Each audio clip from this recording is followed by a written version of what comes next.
Fourth Thursday. Sorry, fourth Thursday, Okay, thank you. and it kind of has been as needed lately, 6 o'clock. I'd be glad to, Joe. Okay, thank you, George. There were 13. They included things like, we had some things stored in front of a door in a facility that we should not have had. An eye wash bottle and a first aid kit was expired. We had an extension cord that was plugged in behind a cubicle. So it was, most of them were things such as that. To remediate those, there's not gonna be a lot as far as money that will be expended. We imagine there's gonna be about $350, and it's gonna be on a couple of things such as at the Pride Building near the sink, the outlets need to have GFI breakers on them. Fire extinguisher was missing in a building. We had a maintenance shop hook on a 500-pound safety latch that needs a new hook, those kinds of things. So the next action will be, we will get a letter. It's called an obligation letter. It will outline the hazards, those 13 hazards that were identified, and we will be required to abate those within 90 days. So we expect everything will be perfectly fine then. Can I answer any questions? Kyle. Dana, can we get a copy of that staff report for us? Oh, what I just wrote out? No, the report for the state inspection. Okay, we don't have that We don't have yet. that yet, okay. We will get that probably within the next, I'd say 15 to 20 days. Okay, that'll be shared with us as well. Sure, Thank you. yeah.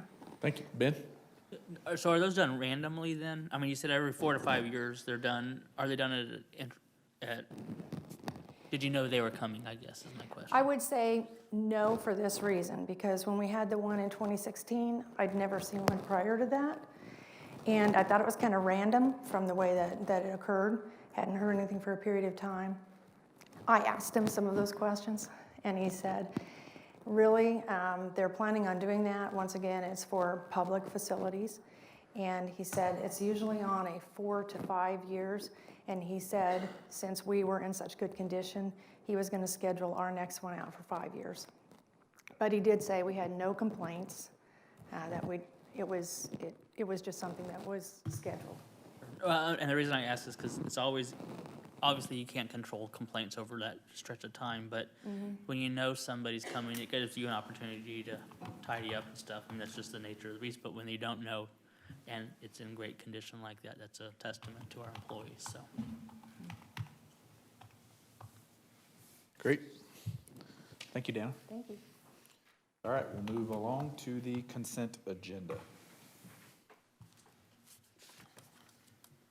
George Glover. Make a motion to approve the consent agenda as presented. Ben? Second.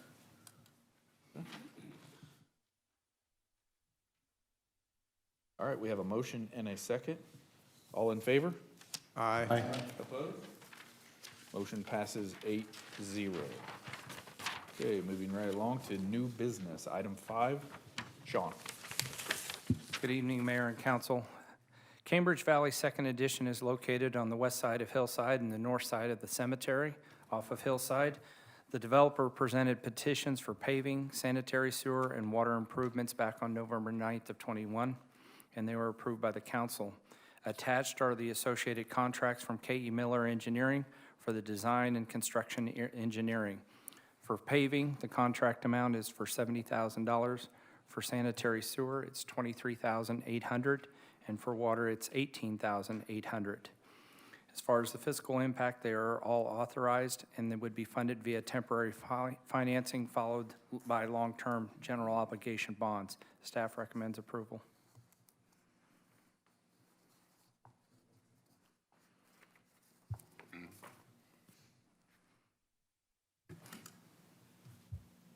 Brandy. I make a motion to approve and authorize the mayor to finalize and execute contracts with K.E. Miller Engineering, PA, in the amount not to exceed $112,600 to be paid out of the Capital Projects Fund. Jim. And I would second that. Okay. Any further discussion? Tom? Okay. All right, all in favor? Aye. Opposed? And abstentions? Okay, motion passes 7-0-1. Item 6, Yes, sir. Trans System, this is discuss and consider and receive an analysis for 61st Street and 53rd Street corridor. Trans System prepared a corridor analysis for 61st Street between Broadway Avenue to Hydraulic Avenue and on 53rd Street from Aircap Drive to Chusey Drive.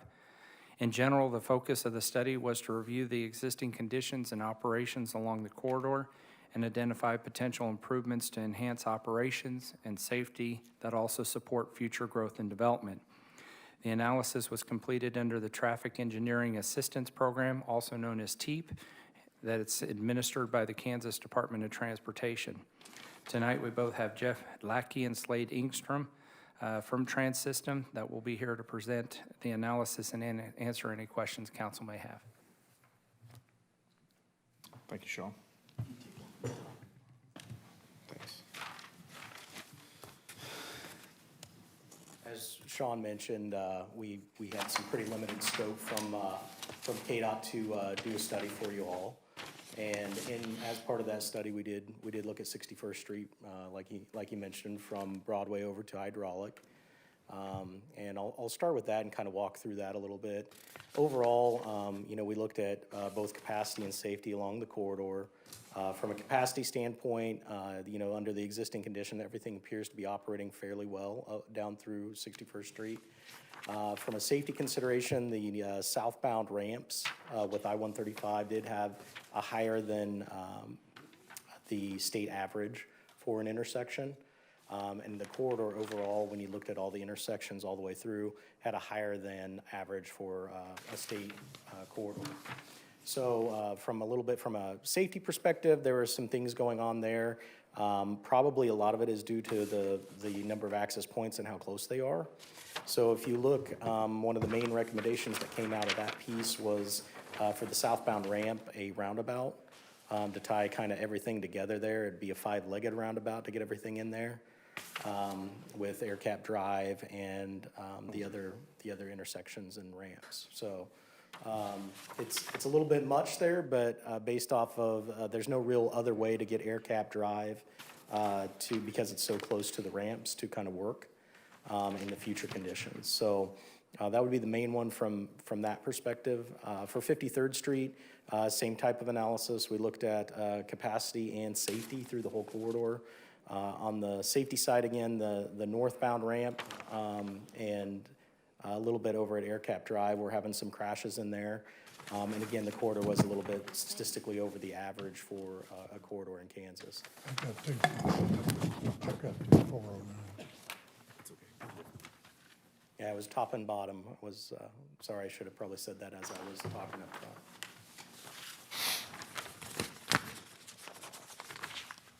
Oh, no, has everybody got one that they're looking at?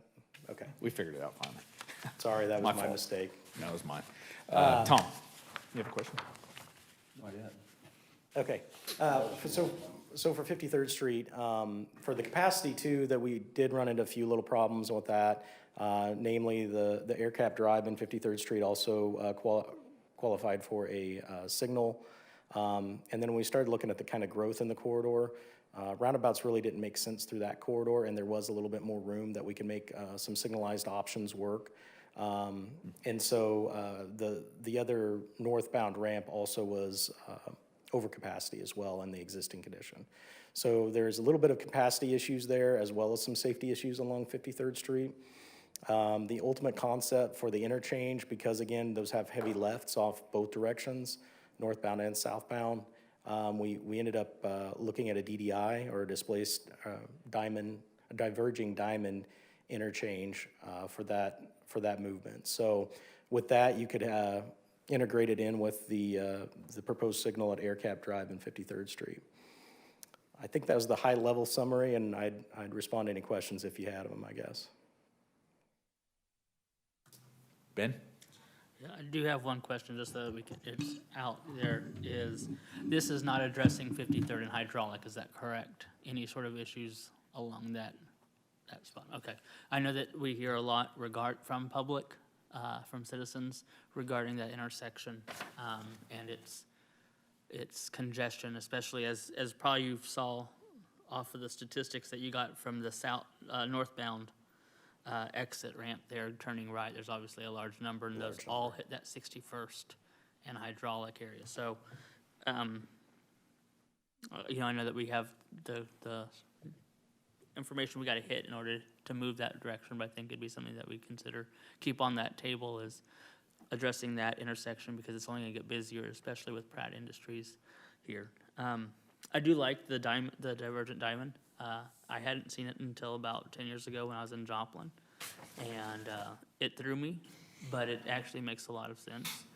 So while it seems a little confusing, and I'm sure public would kind of agree along that lines if it's a new concept, do we have any of those in the area that you're aware of?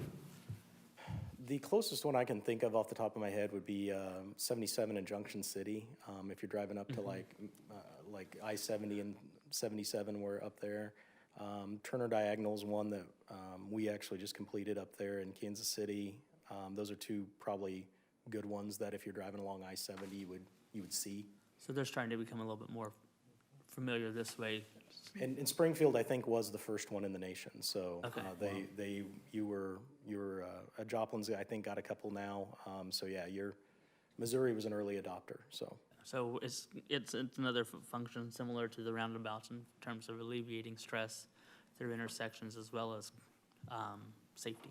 Correct. You end up with a two-phase signal for those because you can allow kind of the lefts to act like right turns where they don't really have a whole lot of conflicts. So it becomes a very safe, very efficient intersection, especially if you have high left turn volumes like at a ramp, because you can switch them over and get that to work. If you have heavy through volumes, they sometimes develop problems, but that's like, think about like Rock Road and 96 or something like that. You might have some problems there where you still have heavy lefts, but you have a heavy through volume there too. Okay, thank you. No problem. Brandy, I'm sorry, Jim.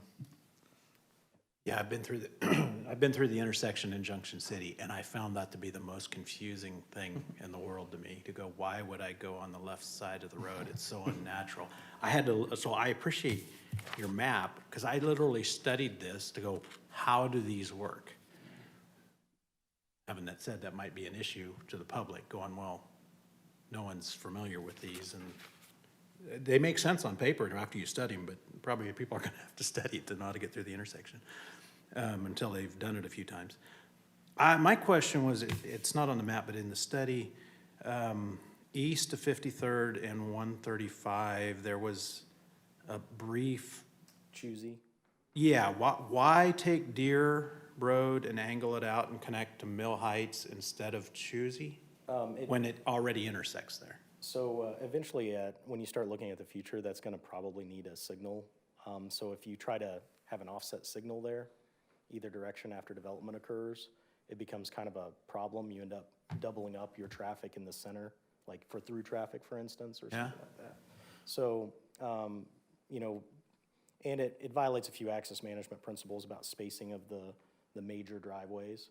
So from that perspective, trying to get that spaced out and joined up in one spot rather than have it separated apart makes that a more desirable operation, if that makes any sense.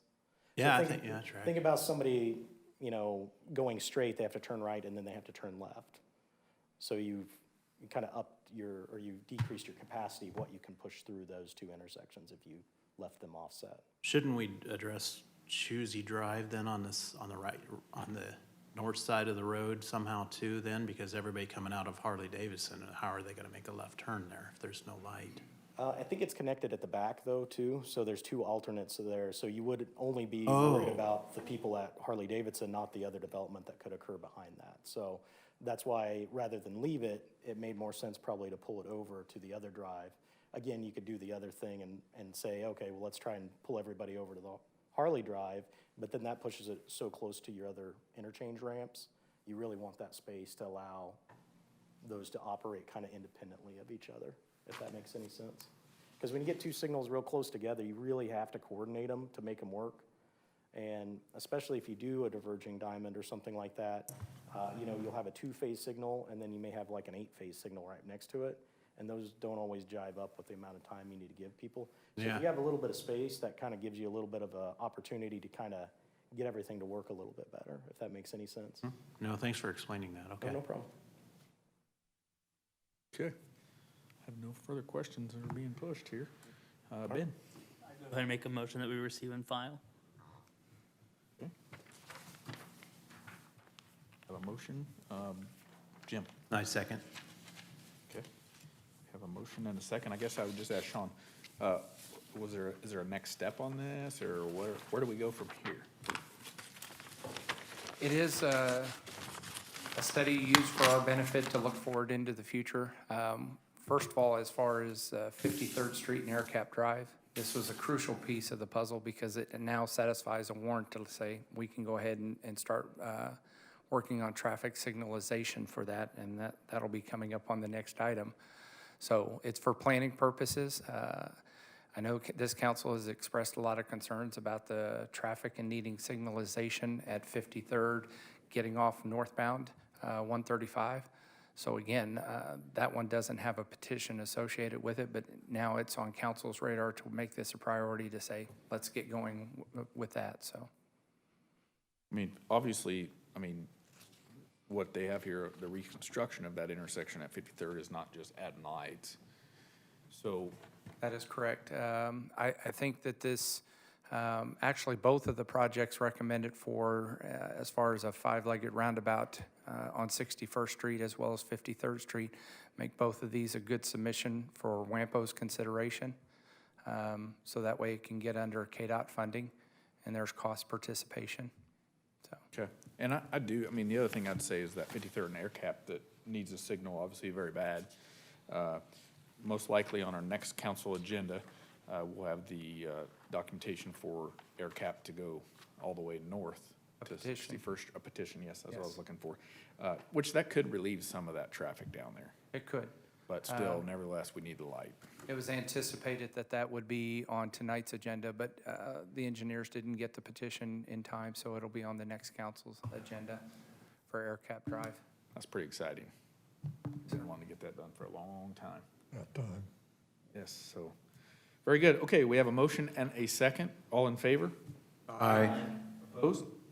All right, motion passes 8-0. We're on item 7, and I'll read that. It's discuss and consider approving a contract with professional engineering consultants for the engineering and design of a traffic signal at 53rd and AirCap Drive.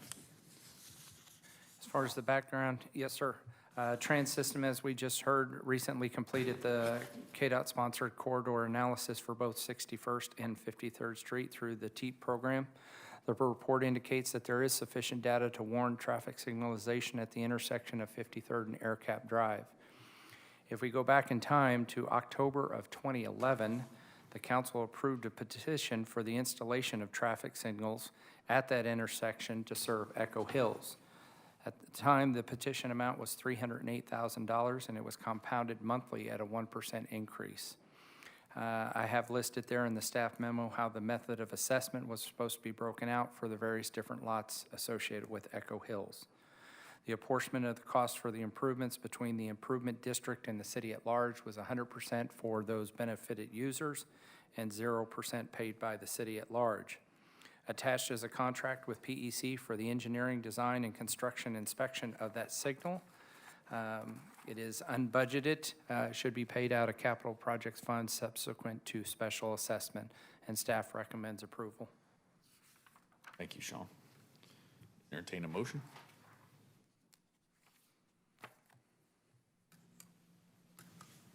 Jim? I'm sorry, Brandy. I make a motion to approve and authorize the mayor to execute a contract with professional engineering consultants for the engineering, design, and construction inspection of a traffic signal at 53rd and AirCap Drive in the amount not to exceed $41,000 to be paid out of the capital projects fund subsequent to special assessments. Jim? And I would second for discussion. Thank you. Do you have comments? Yes, my discussion being not necessarily on this one, but just At a future meeting, can we talk about the off-ramps of 135 then? Yes, sir. And maybe a discussion also of how that interacts with the state and, and the federal highway funds and who's going to pay for the appropriation of that, because it's just darn near impossible to make a left turn off of 135 now, coming off those off-ramps. At 53rd? At 53rd specifically. I just wonder if we're gonna have to leverage some SCAC and some of that funding to get that as a project, because it's not gonna be a small one, especially if, with this divergent intersection. Kind of glad we didn't do the beautification underneath 135 on 53rd that we talked about Because quite now a it's bit. getting done. Yeah. This gets it done. This would get it done, right? That would've been a Okay, waste of Ben. money. Yeah, if I could ask a question, maybe this might be actually for you all, in terms of, when you're talking divergent diamond construction, how does the cost ratio compare to traditional intersections or roundabouts even? I mean, I think we got a pretty good understanding on the cost of roundabouts to install, but this, They typically are cheaper than roundabouts in general. Like if you were to put up 2 roundabouts on the off-ramps there, it would be quite a bit cheaper than that.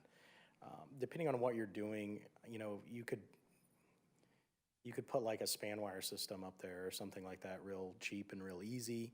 And it's not gonna take a whole lot, like not a whole lot of geometry changes or things like that.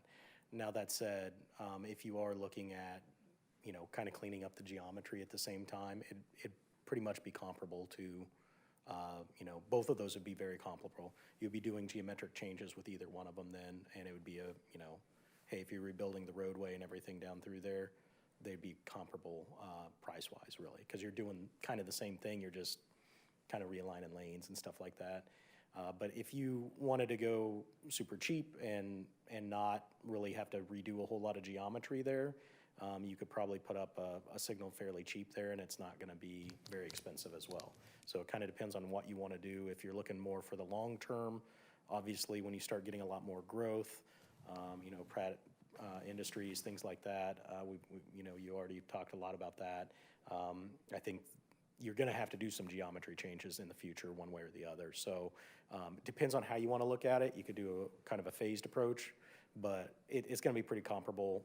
Once you start working with geometry, they're both going to be about the same, because you have 2 signals and about the same geometry. so that gives us a good idea of what we need to look at in terms of funding requests and such from. I have a question for you too while you're up there. So, on a traffic light, like we're talking about at 135, the northbound off-ramp is where the primary backup, I mean, I see some public safety issues as it backs up so far. Is it unheard of to put, if we were to put a traffic light up on that east side of the intersection, but not on the west? No, you can do that. I've seen it analyzed both ways, where you can look at it all as one, or you can just say, there's not very much traffic on the other ramp, and we'll look at this as a single. Yeah. So really, that's really what when you start weighing it is, am I gonna look at signalizing both to keep that, better operations from it and tie them together, or do you get better operations just by signalizing the one? Okay. So I think your warrant really is met probably either way if you want to look at them both together. But again, KDOT would probably have a little bit of say in that too.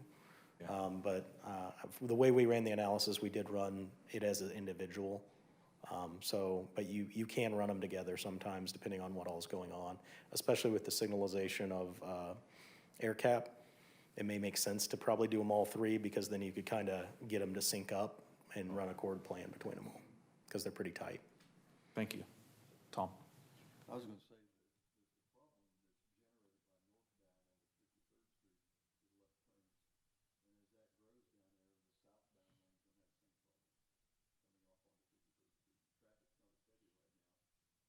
people to get off and turn left there. And it's the semi-traffic that's generating the problem turning left, along with traffic on 53rd. So you're just stalling it a year, and you're gonna have the same problem on the southbound lane. I do, and what your point is taken, I do wonder if, on a temporary basis, because obviously this is a ways out before we could do this, construction of this new intersection, but I do wonder if, is there a way to get something now, or sooner than later, as far as traffic lights at the intersection, that would at least ease that flow, because I don't know if you guys have all seen it, I'm sure you have or heard about it, but that northbound ramp, it backs up to the main line. I don't know how many accidents we've worked but I do see a public safety risk on that when you have traffic stopped that's made it all the way up to the interstate. Very dangerous. Okay. Okay? Great.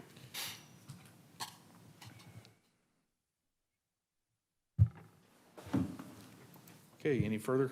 Nothing? Okay. We have a motion and a second. All in favor? Aye. Opposed? All right, motion passes 8-0. Next item, item 8, discuss and consider an ordinance repealing ordinance number 953-2015 of the city of Park City, Kansas, relating to the governing body compensation. Sean or Doug? Mayor and council, this is a cleanup. Your last meeting, you adopted a resolution that established governing body compensation. I think at the time I mentioned that there was a conflict, that created a conflict with an existing ordinance, and because a resolution can't repeal an ordinance, that's what this is tonight. We're repealing the prior setting of governing body compensation, and so when this is repealed, the existing resolution that you passed last time will be the controlling document for governing body compensation. So I would recommend that you repeal ordinance 953, 2015.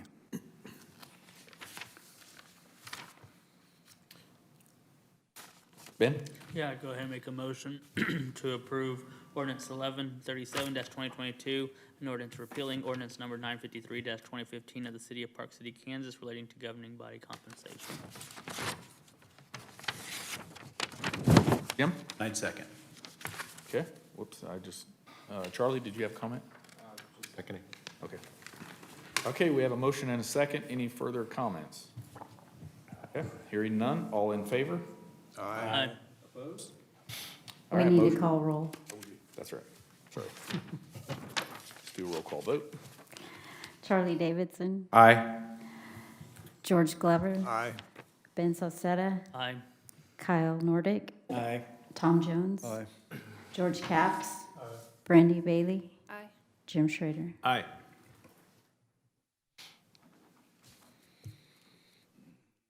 Motion passes 8-0 still. Okay, thank you. Next item, item 9, discuss and consider election of council president.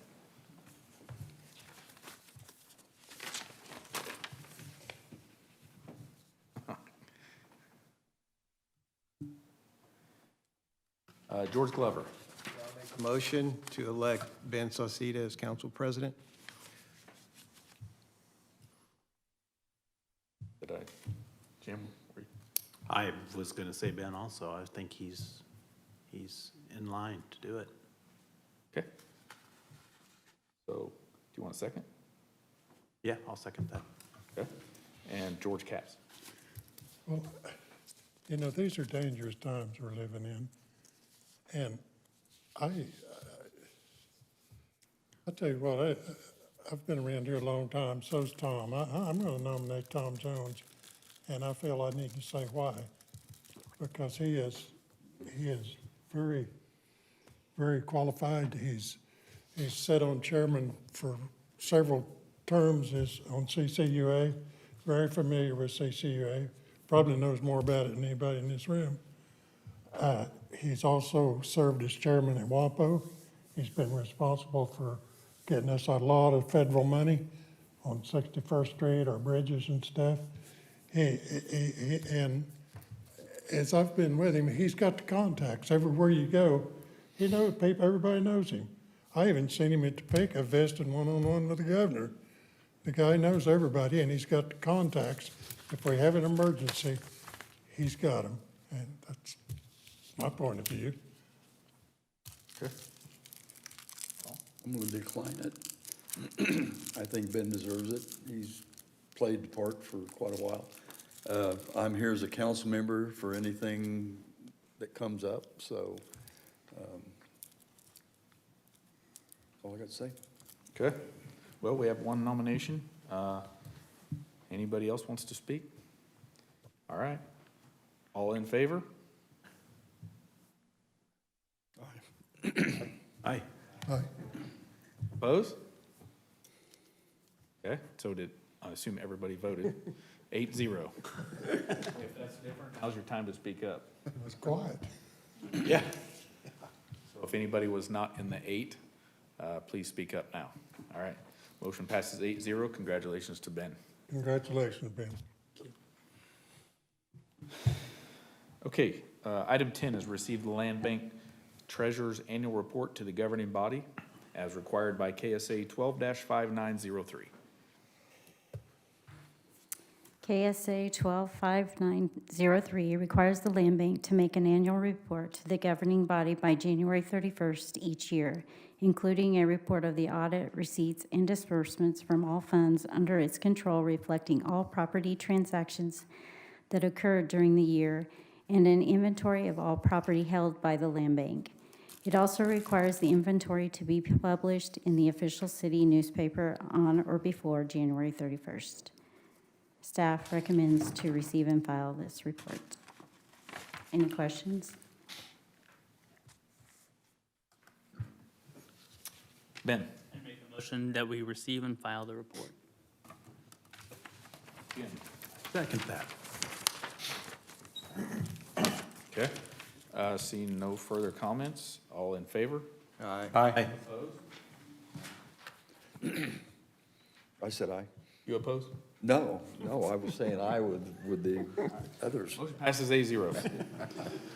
All right, we'll now I had a fart recess. in my throat and I was a little late, sorry. All right, we'll now go into recess and convene as the Land Bank. All right, meeting's called to order. Trying to improve their homes and utilizing some of the availability. And I appreciate that, and we as staff can take this back and come up with a proposed recommendation for council's consideration, and if there's, of course, any recommendations or suggestions from council, we'd be happy to take those. My one concern would be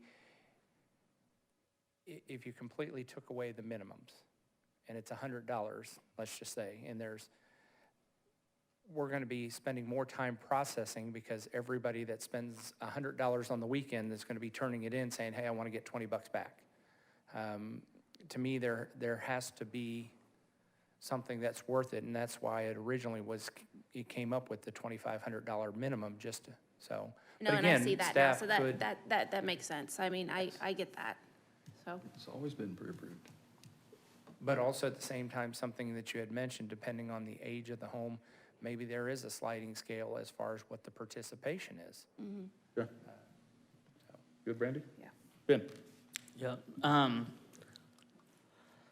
so, I mean, I know that if we don't do anything, we can always probably, as a council, when we do come back to a program, retroact.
All right, item 11 is executive session for consultation with the city attorney on matters privileged under the attorney-client relationship relating to contract negotiations. Doug? Yes, Mayor, I would suggest that the council move to adjourn to an executive session for those reasons for a period of 40 minutes to include the governing body, the city attorney, the city administrator, and the assistant city administrator. So moved. Okay. And Charlie, I'll second. 40 minutes. for 40 minutes, okay. Have a motion and a second. All in favor? Aye. Opposed? Motion passes 8-0. The time is 7:39.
It's 8:22, and no binding action was taken. That's the last thing on our agenda, so governing body reports.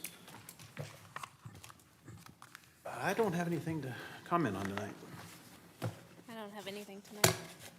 The only thing I want to say, I heard the word founding fathers put in, you know, the founding fathers of this city were Donovan Foster, Ron Darlington, Carl McCracken, Bob Henderson, and Robert and Bernice Carr were a big part of that.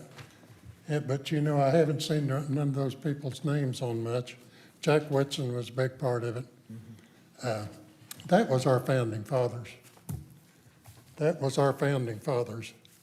And I don't see their names on much. Just my thoughts. Only thing I got is one of the line items that we had that we discussed on the lighting for traffic lights on 53rd Street. And I mentioned the southbound lane starting to change. The reason it's changing is the truck traffic we diverted off of hydraulic is now going over to 135 and going north. And when they come back off of 85th and 77th Street, 61st Street, they're coming down to 53rd, making a left back out there to go to hydraulic, go back down to Coleman. So we've created an impediment there in that intersection that wasn't there a year ago. And so by diverting truck traffic. So we need to keep that in mind. Some of them are going to Broadway and going up, but the rest of them are going up 135 to 77th. So when they come back, they gotta make a left turn, there's no light. So it backs up there a little bit once in a while too. So northbound, Northbound's 135? more traffic, but the southbound, we've created a freight corridor now where they're coming down. They can't go up hydraulic past 53rd Street. So they're turning and going west to 135 and going up to 77th Street and then going over to the warehouses. Where are they starting at, though? I don't know. Coleman, down on 37th Street, down in that area, 29th, 37th Street They're area. taking 135. They're taking hydraulic up to 53rd Street and cutting across. Oh. And then going up. And they're coming out of United Warehouse, Coleman, heating and air conditioning people, Johnson Controls, and all of them are using hydraulic now. You're They used- talking left they- turns on hydraulic to 53rd. They're making a left turn on hydraulic, off of hydraulic onto 53rd, and they're making a right turn on 135 and going north. Well, they're coming back the other way, and they're using the southbound lane, and they're by Quick Trip, or Quick Shop, they're starting to back up. When they can't get out and make a left because of traffic on 53rd Street. So the lighting on that side is gonna be real important too. And as that grows, it's gonna get worse. Oh, yeah. So significantly worse, so. That's all I got. Wow. Ben? I have here was something that's been, I'm just following along on some social media parts here on some stuff, and there's been a lot of questions concerning what's going on at the south side of 53rd and 135 there, the former Best Western Motel. I know it's been in zoning and appeals yesterday, or zoning yesterday, and I would encourage citizens who have questions to reach out to the city, and also just to follow online, because some of the comments have actually been somewhat vitriolic in nature. And so just encourage you all to do that. They are not from our city, but from residents that I've seen there. And so if you'd like to know more information, I would encourage you to reach out to the city rather than using some of the commentary or language used. George?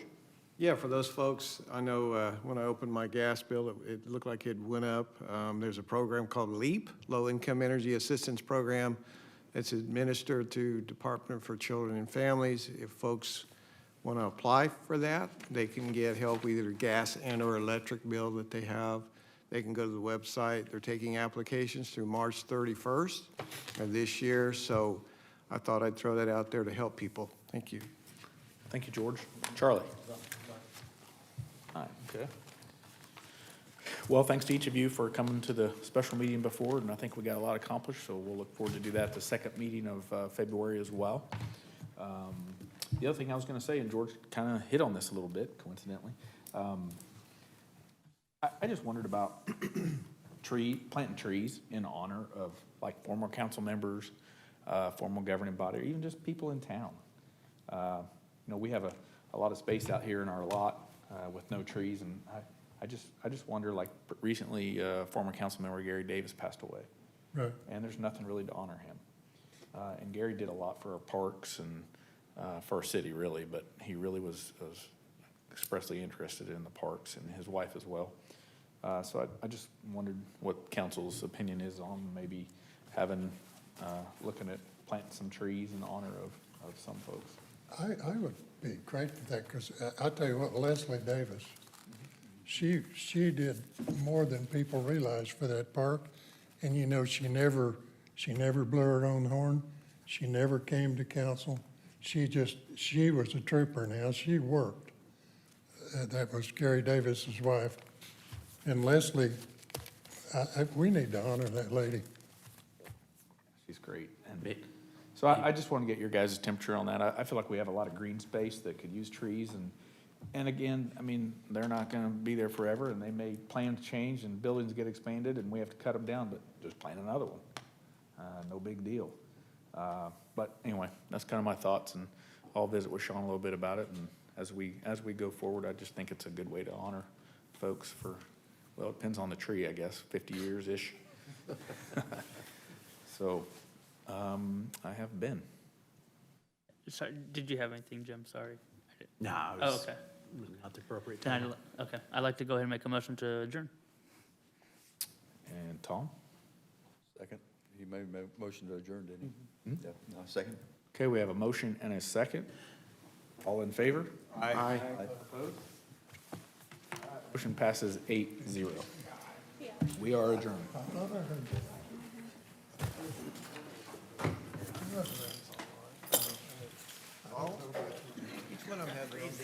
This is that thing.